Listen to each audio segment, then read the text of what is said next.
बहनों और भाइयों नमस्ते।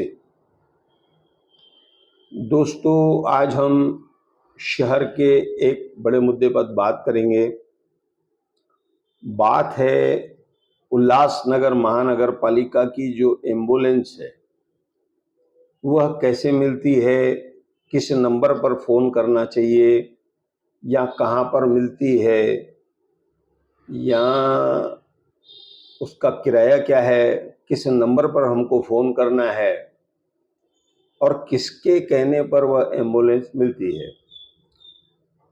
कल मैंने एक घटना अपने आंखों से देखी कि मुझे बताया गया कि समय समय पर उल्लासनगर महानगर पालिका एम्बुलेंस खरीदती है, लेकिन उस एम्बुलेंस को कहाँ रखा जाता है या फिर ड्राइवर और एम्बुलेंस कहाँ रहती है।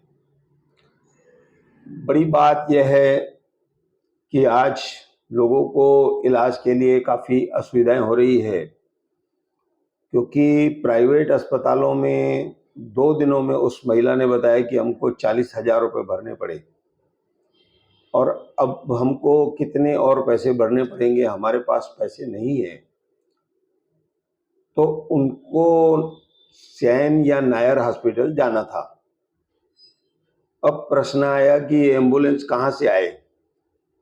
कई लोगों ने उस महिला के लिए मदद के लिए एम्बुलेंस के लिए फ़ोन किया, लेकिन सभी ने उस महिला को 4,000 रुपये देने के लिए कहा। दोस्तों, 4,000 रुपये एम्बुलेंस के एक गरीब आदमी कहाँ से ला कर देगा, ये एक बड़ा प्रश्न है।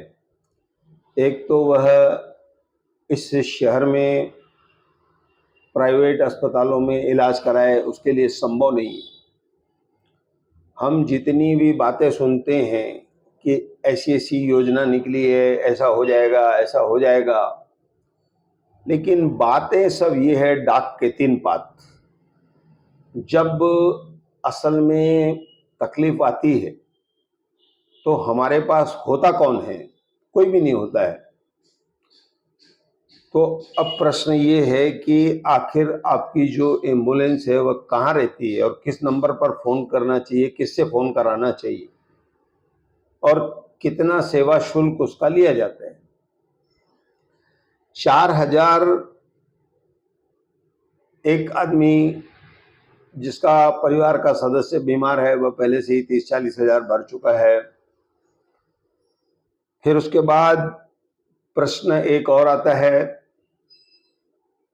कि उल्लासनगर शहर में मैंने देखा एक व्यक्ति मच्छी मार्केट में गिर गया।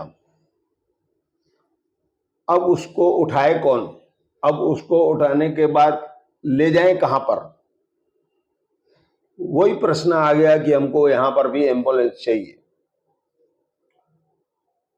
दोस्तों, किसी को किसी के ऊपर रहम नहीं है कि मैं इसकी मदद कर दूं। बातें बड़ी होती है, दानवीर बहुत है हमारे शहर में, गाड़ियां भी बहुत है, एम्बुलेंस भी कई संस्थाएं चलाती है, क्योंकि उनका खर्चा रहता है, इसलिए वो लोग उतने पैसे मांगते हैं। लेकिन हमारी उल्लासनगर महानगर पालिका, हम जिसके लिए बहुत सारी चीज़ों की टैक्स भरते हैं, लेकिन हमको सुविधा क्या मिलती है? इसके अलावा इसी के साथ मैं महानगर पालिका से यह भी जानना चाहता हूं कि अगर एक व्यक्ति को कोई परेशानी है, तकलीफ है, पहले तो वह जानकार नहीं है। अगर किसी गलत आदतों में पड़कर वह किसी के पास गया, वह उससे पत्र व्यवहार करना चाहता है, तो वह वहां भी थक जाएगा, क्योंकि उसका काम भी नहीं होगा और उसके पैसे चले जाएंगे। सवाल यह है कि अगर हम एक पत्र डालते हैं कि हमको फलानी परेशानी पड़ोसी से है, या हमारे घर में पानी घुस जाता है, या हमारी नाली बंद है, या हमारे पास पानी नहीं आता है, तो सबसे पहले मैं कहूंगा कि किसी नागरिक की यहां पर नहीं सुनी जाती है। उस नागरिक का कोई महत्व नहीं है, उसको किसी न किसी नेता का सहारा लेना पड़ेगा।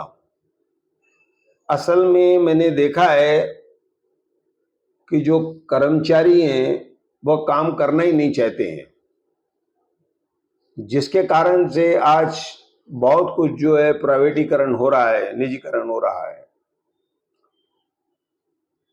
कभी नाली भर गई और हमको टैंकर चाहिए तो वह नगर सेवक कहेगा, उसके कहने से भी 1-2 बार आएगा, उसके बाद नहीं आएगा।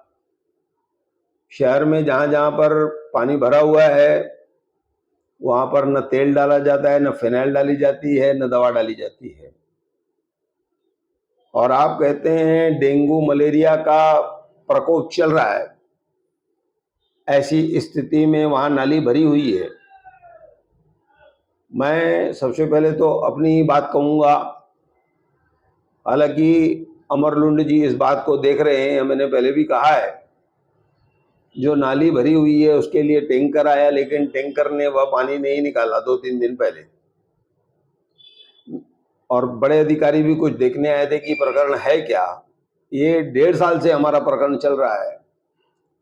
तो अधिकारियों ने उनसे कहा कि भाई यहाँ तेल डाल दो या फिर फिनाइल वगैरह अच्छी वाली डाल दो, इनको तकलीफ ना हो, लेकिन उस बात को भी आज 4 दिन हो गए।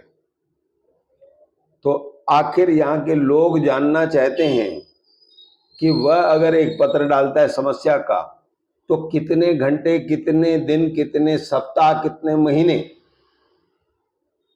उस पर कार्रवाई करने के लिए लगेंगे या उसको जवाब देने के लिए लगेंगे।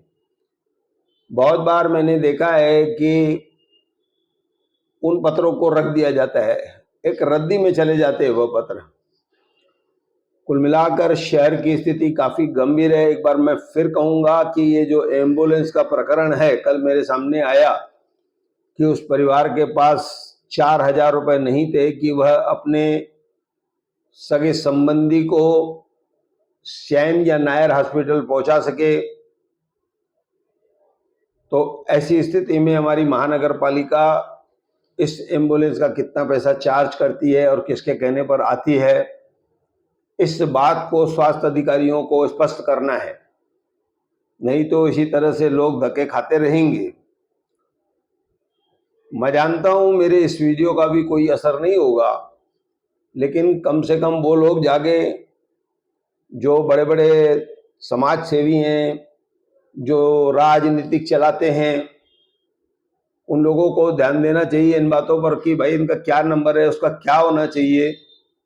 ऑफिस खोल के आप लोग बैठे हो, आखिर बैठे क्यों हो? जन सेवा करने के लिए या फिर आप चुनाव में काम करने के लिए बैठे हो? तो ये बात भी स्पष्ट होनी चाहिए, क्योंकि ऐसे कुछ ही लोग हैं शहर में जो जन सेवा करते हैं, बाकी लोग तो मिलते भी नहीं है, या तो फिर डांट करके उस व्यक्ति को भगा देते हैं। पहले से वह आदमी दुखी है, उसको आप और उसको डांट करके भगा देते हैं, उसके मन में कितनी पीड़ा होती होगी। और दोस्तों, इसके अलावा तो इस शहर की क्या हालत है वह तो राम भरोसे है। इतना कहकर मैं फिलहाल धन्यवाद कहता हूँ।